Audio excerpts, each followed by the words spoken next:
A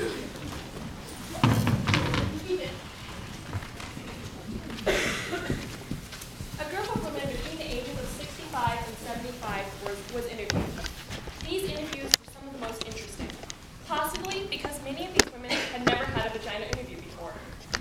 One woman, who was 72, had never even seen her vagina. She washed herself in the shower and bath, but never with conscious intention. She had never had an orgasm. At 72, she went into therapy, as they do in New York, and with the help of her therapist, she went home one afternoon by herself, lit some candles, took a bath, played some music, and she got down with herself.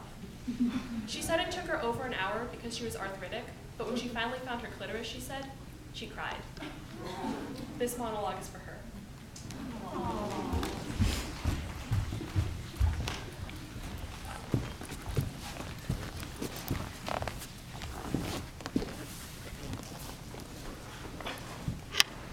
Down there? I haven't been down there since 1953.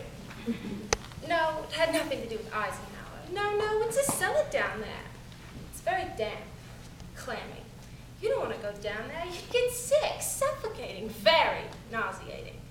The smell of the clamminess and the mildew and everything smells unbearable. Gets in your clothes.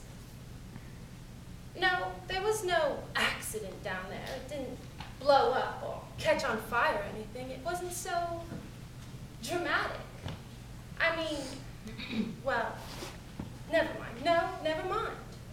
I can't talk about this. What's a smart girl like you going around talking to old ladies about their down there's for? We didn't do this kind of a thing when I was a girl. What? Jesus. Okay. There was this boy, Andy Leftkoff. He was cute. Well, I thought so. And he was tall, like me. And I really liked him. He asked me out for a date in his car. I can't tell you this. I can't do this. Talk about down there. You just know it's there. Like the cellar. There's rumbles down there sometimes. You can hear the pipes and things get caught. Little animals and things. And it gets wet. And sometimes you have to plug up the leaks.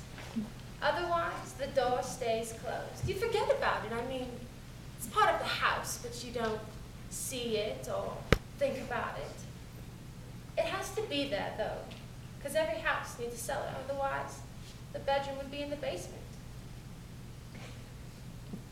Oh, Andy. Andy Leftkoff, right. Andy was very good-looking. He was a catch. That's what we called it in my day. We were in his car, a new white Chevy Bel Air. I remember thinking that my legs were too long for the seat. I have long legs. They were smushed up against the dashboard. I was looking at my big kneecaps when he just kissed me in a surprisingly take me by control like they do in the movies kind of way. And I got excited, so excited. And, well, there was a flood down there. I couldn't control it. It was like this force of passion, this river of life just flooded out of me. Right through my panties, right onto the car seat of his new white Chevy Bel Air. It wasn't pee, it was smelly. Well, frankly, I didn't smell anything, but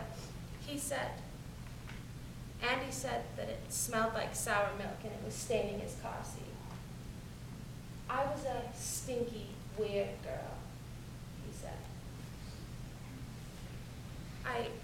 I wanted to explain to him that his kiss had caught me off guard, that I wasn't normally like this. I tried to wipe the flood up with my dress. It was a new yellow primrose dress, and it looked so ugly with the blood on it. Andy took me home without saying another word. And when I got out and closed closed the car door. I closed the whole store. Locked it, never opened for business again. I dated some after that, but the idea of flooding made me too nervous. I never even got close again. I used to have dreams, crazy dreams. Oh, they're dopey. Why? Burt Reynolds.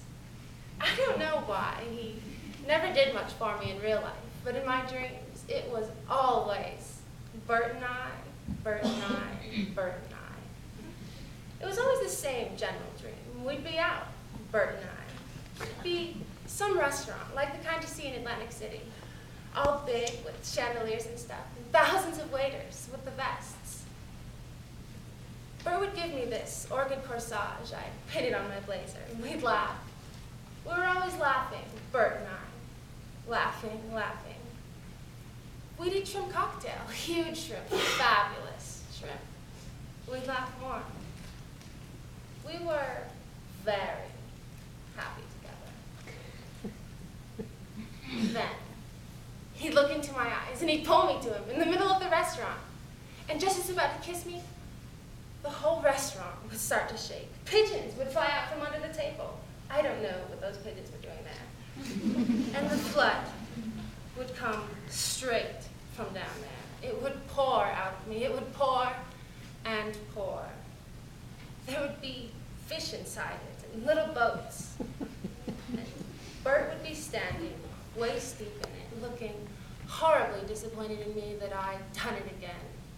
Horrified as we watched his friends, Dean Martin and the like, swim past us in their tuxedos and evening gowns. I don't have those dreams anymore. Not since they took away just about everything connected with down there. Moved out the uterus, the tubes, the whole works. The doctor thought he was being funny. He said, if you don't use it, you lose it. But really, I found out it was cancer.